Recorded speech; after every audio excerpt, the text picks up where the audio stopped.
Okay, welcome everybody. My name is Alden Snell. I'm the organist here at the Presbyterian Church, and it was a real pleasure to speak with Myrna a couple weeks ago and set up this evening for you. So really glad you're here. I'm going to start by just playing a piece, and I'm going to go back and forth, play a piece, tell you a little bit about the instrument, and I've been told there are snacks at the end, so I'll see you there, okay? First piece is called March.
Thank you. I have a couple of photos that I'm just going to pass around, and I'll leave them up here at the end too so you can look. I wanted to first tell you what's unique about this. This instrument is called a tracker organ, and I have to admit I learned something new prepping for this. I actually looked up what that means, and it's from Latin, all you Latin scholars, trahere. It comes from trahere. It's the same root for tractor for all you farmers. And it has to do with pulling, just like a tractor. So what happens is, I'll pass these around, when I push a key up there, it pulls levers. So this picture that's going around right now will show you every key up there, every pedal up there has a lever. It's just a tiny little dowel, a couple millimeters thick. And the key pulls it, and then it pulls another one in the back. And there are 3 of these that go boom, boom, boom, boom. And ultimately it opens an air valve, and that's how the air goes through. It goes through the pipe, and that's how it makes the sound.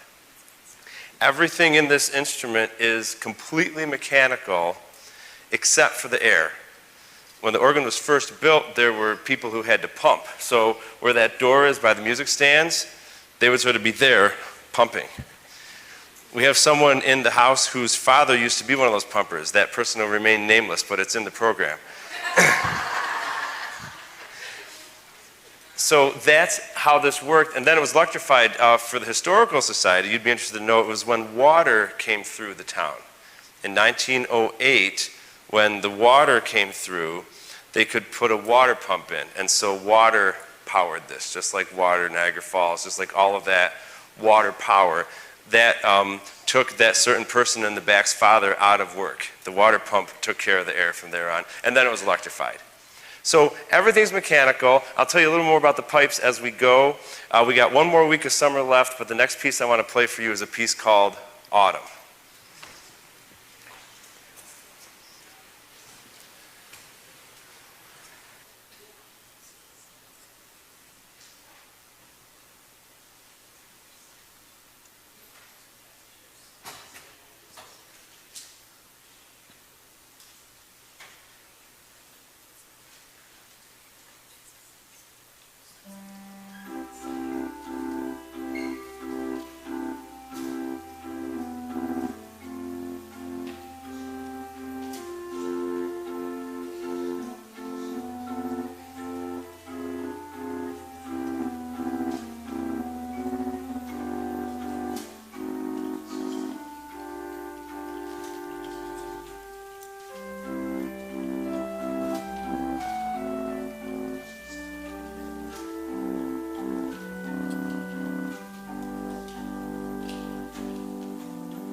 if you noticed in those last couple bars there how I was able to make the organ soften, right? We're not used to hearing the organ change volume. It's hard to see, but when you're going out for the cookies, if you look way up there, there's actually a box up there, and it's called the swell box, and it actually has panels that it's all mechanical. When I push it, it opens and closes it. So I can do this, that last chord. I kind of hate to play it again because it was so nice, and if I do this, it opens up.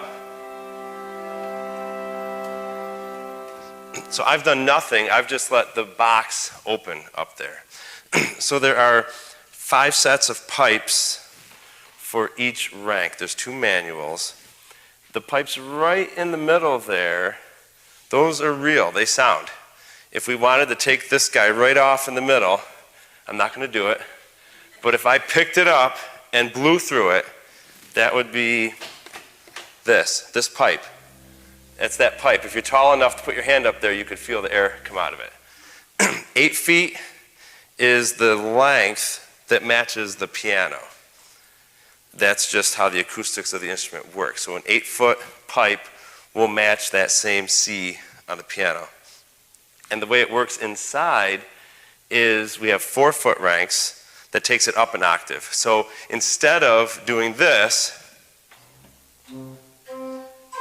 if I just stay right here, okay, and put a 4-foot on, right, I didn't change anything. Now there's both. That's how the instrument gets louder and louder and louder.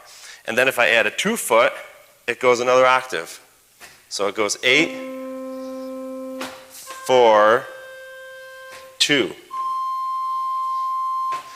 And so that's how it's the acoustics, right? This has been figured out over centuries, that this is how we can make the organ and build the organ out to all the sounds that it can make, right? So what I want to do next is just show you a few of the sounds. So up on the swell again, give me just a second.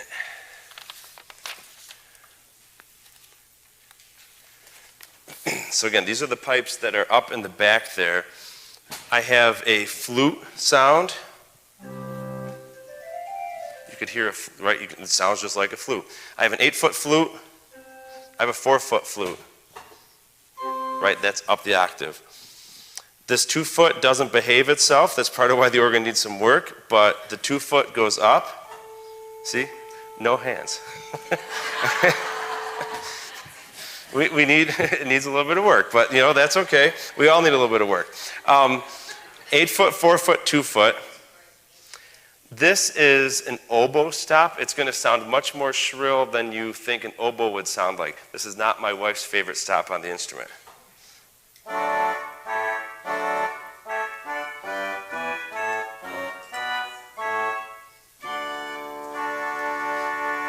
That's about as abrasive as this instrument gets. It sort of gets that nice sort of sound. And then a real gentle string sound.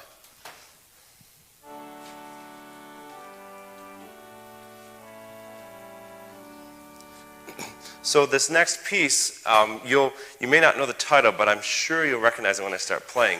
I'm just going to play the first phrase with each of these sounds so that you can hear it. So here's the regular old 8-foot standard issue flute.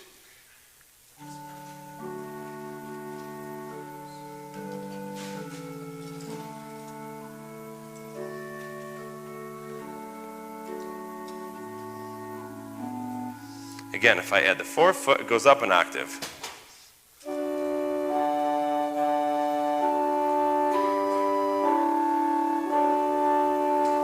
Here's that oboe.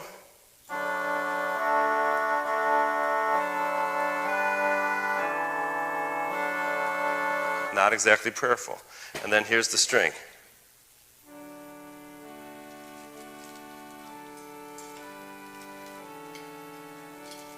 And that's the one I'm going to use to now play this whole piece for you.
I got that so soft it almost got covered by the air conditioning there.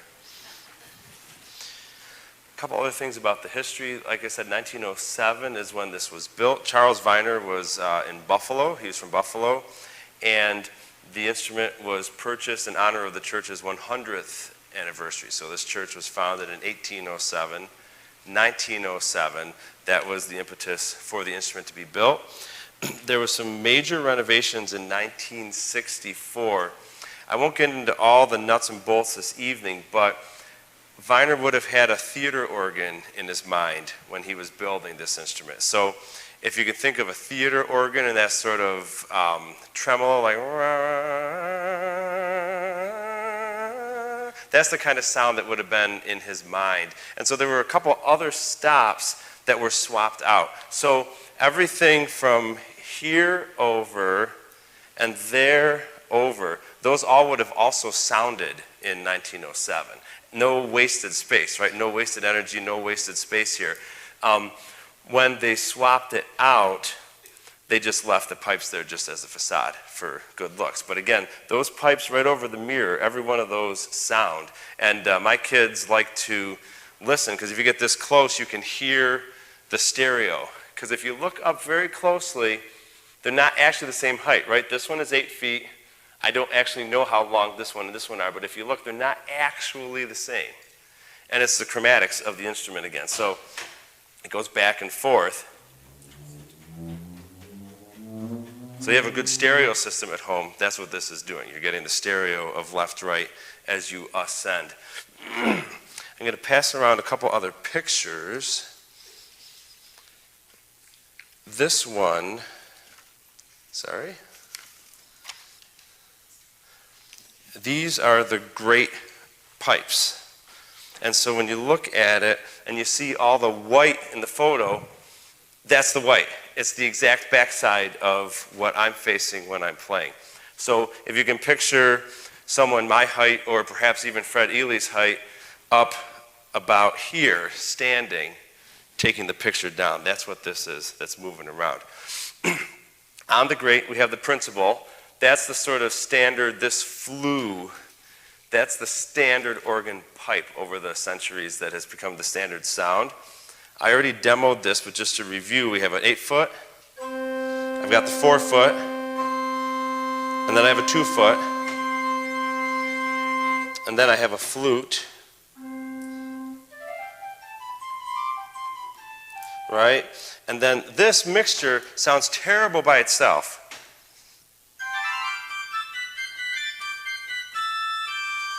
It's designed to be played on top of another stop. So here's the principal. If I add the mixture, and so when we're singing hymns on Sunday morning, I'll save that mixture because, this sounds nice. But if I add that mixture,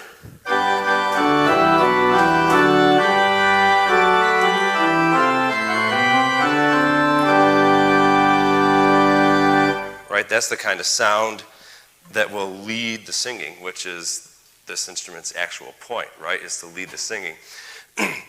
This is a little more disputed. They think the first pipe organ around 800s, it was actually Charlemagne's father. Again, this is the kind of stuff that we think. This is our best guess. Charlemagne's father, and pipes very similar in style to those principals right up top. This would have just been a single rank, right? I mean, again, this is 800, 1300 years ago. A single rank with probably just an octave or so, probably just a dozen pipes or so. It would have been just enough for the Benedictine monks to have somebody helping them along. Any of you who have ever sung in a choir, right? You always need the keyboard player to give you a little help with the notes, right? That's what this would have just simply done. It would have just gotten us going. It's Tuesday night. We're having snacks. I'm happy, right? That's what it would have taken. So you have to remember that in church history, we're talking about the Psalter, the Psalms, and all of the Western music comes from these Psalms. and they began to sing the Psalms, they would sing them to be heard. Think of all the great cathedrals of Europe. They were sung to be heard because otherwise you couldn't hear it. So we use our singing voice, and the Bible says to sing. So we sing, and over time, the chants get more and more and more and more and more complex. And so we start with just this little tiny, it would have been a box, these organs of like 1,000 years ago would have just been a little box with a dozen pipes. And it builds up to these, and of course all the large organs that are around the world. So my point is we've settled over 12 to 1,300 years on the keyboard that you see. It's also about as much as we can handle, especially in a space like this, right? If we had more space, we would have more keyboards before we would have more pipes, right? That's just how it's been compressed in there. So I say all of that to lead to the sort of preeminent organ person when we think of that, and that's J.S. Bach. So I joked with our church congregation on Sunday that, shame on me, I hadn't played any Bach in a while. So we have to have some Bach. And Bach is famous for fugues. And so you're going to hear a prelude that is just a little sort of improvisatory sounding thing. It's just going to sort of go on a little bit, and then when you get to here,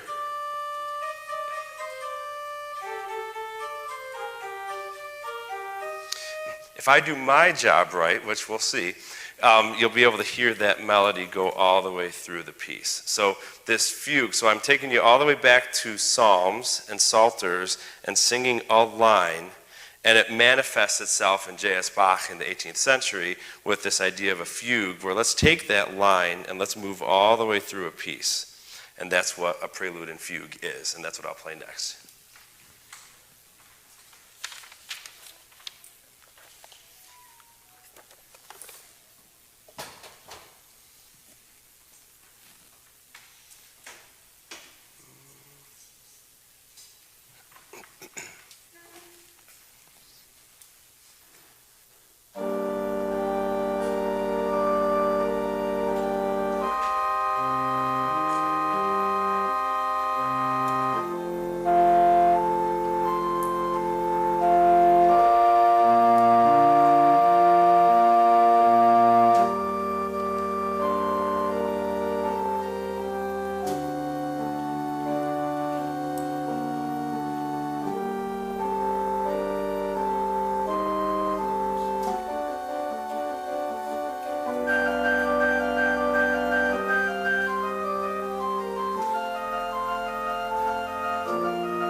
I have misplaced my program. There it is.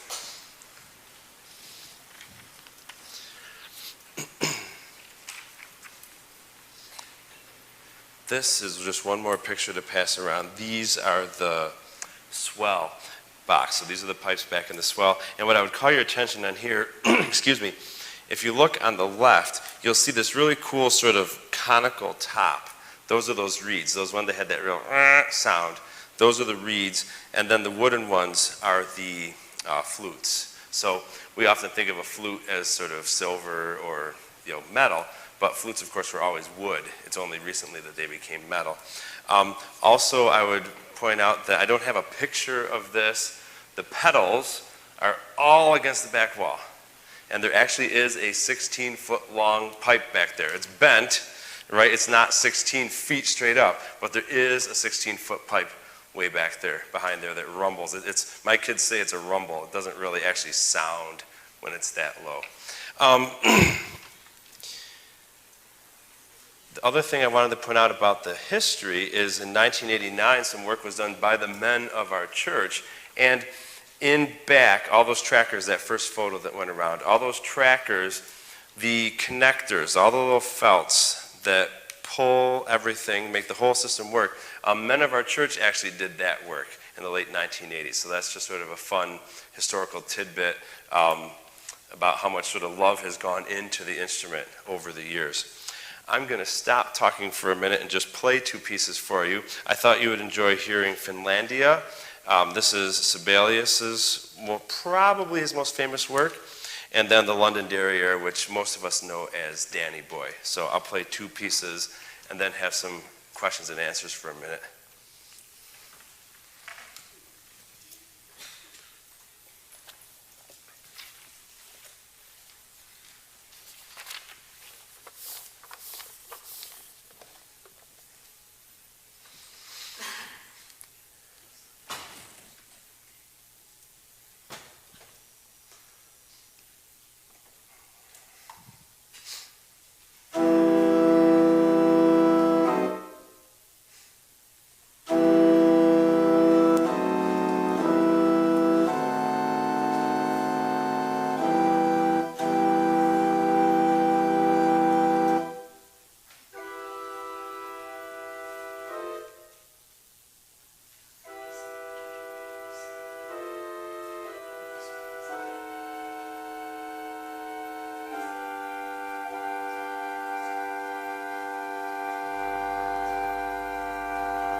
I wanted to give at least a few minutes if there were any questions.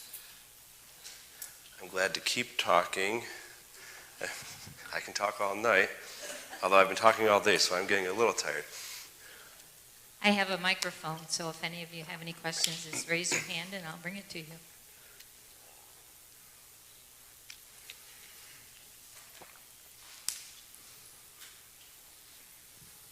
It says that the organ has 11 ranks. My question is, how many pipes in a rank, and does every rank have the same number of pipes? Yes, so you're going to catch me. I'm going to get this not exactly right, but for every key, there is a pipe for each of these. There's one exception. It's the mixture. Remember that one that sounds terrible by itself? This mixture is actually 3. If you listen carefully, you can 3. There's 3 notes in there. So I don't know where those pictures went, but I can show you afterwards the mixture, the one with the white on it. If you look carefully, you can see there's actually 3 little tiny pipes, boom, boom, boom, right there. So the answer to your question is there's a pipe, yep, that's the one. There's a pipe per key plus 3. And then each pedal has its own pipe. Now the one thing that the organ, again, is a little persnickety these days, I have couplers up here. And so what these couplers let me do, I can just do this, I'll just use my hands. I can just play the pedal all by itself. Those are those rumbles, right? You hear the rumble? You feel it more than you hear it. I can couple down, and whatever is on the grate, that's a bad example, let me go down low. If I hit the pedal, it's the same. So I can couple, literally join, and I can make, if I wanted to, and the organ behaved itself, I could actually get all 11 ranks on the pedal board. So I could, if it worked, the organ, it's not going to let me do that tonight, but I could have all 11 ranks on the pedal board and play a little solo on the pedal for you. Did that answer the question?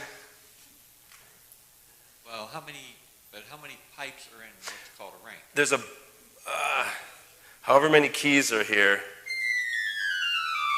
So there's 12, 12, 12, about 60 per keyboard, about 60 per rank, and there's about half that in the pedals. And then 3 pipes per note for the mixture. There's about 750 pipes total up in there. I know that number. I'm having trouble with the other number, but there's about 750 pipes up in there. I have a question. I'll speak really loud. The couplers, when you press the pedals, do the keys actually move too? Or is it just... It's supposed to. It's supposed to. I'm not sure I'm going to be able to demo that to you from up here. I don't know how many of you can actually see this, but when I push the pedal, that key goes down. If you don't see it, trust me, it does. They don't all go down the same. See, that one doesn't even sound right now. So there's a couple little hiccups, but so you have to be aware of that and ready for that when I'm playing. When I first started playing this instrument 20-something years ago, my pinky didn't always know what to do because my pinky would land and it was already down because the pedal had already pulled it down. And then any of you who know Ann Honeywell was my teacher at Roberts when I was an undergrad. She played the dedication recital in late 80s when this was fixed up. She is the one that finally said to me, well, you're doing it wrong. And she taught me how to ignore the pinky and just do the other part and let the pedal take care of the rest. So the answer to Rob's question is it's supposed to. It doesn't always, and this is why I have fun every Sunday morning. I think she had a...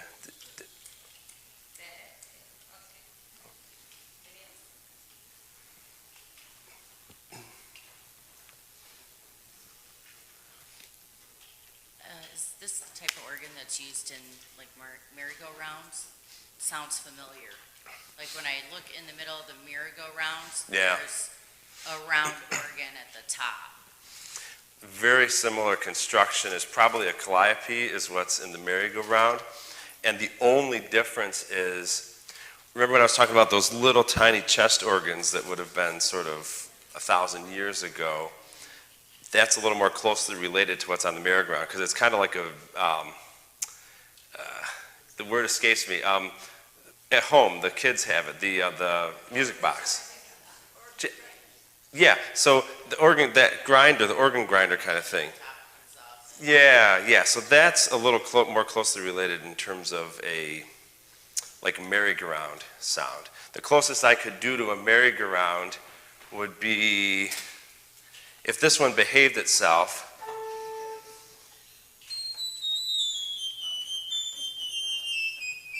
That's a little high, actually. Dun, da, da, da, da, dun, da, da, da, dun, da, da. Museum Uh-huh. or out by Charlotte. Yeah. More the Charlotte one. If you look at that merry-go-round, there's an organ that looks just like that at the top of the pipes. Yeah, and it's just, It doesn't sound what you were playing like, but it sounded like some of the songs earlier. yeah. And again, it's related. That's going to only have like a rank. So back to the question of the 11 ranks. That's going to have a rank, and it's going to have that slightly higher sort of calliope sound to it. But the root technology of both is the same. And the merry-go-round, right, the gears of the merry-go-round are what's making the song go round. Unless it's electrified, right? Again, if it's electrified, it's just going. But the real old ones, it's actually connected. All those gears that make the horses go up and down, all of those gears are all interconnected with the really old ones, yeah.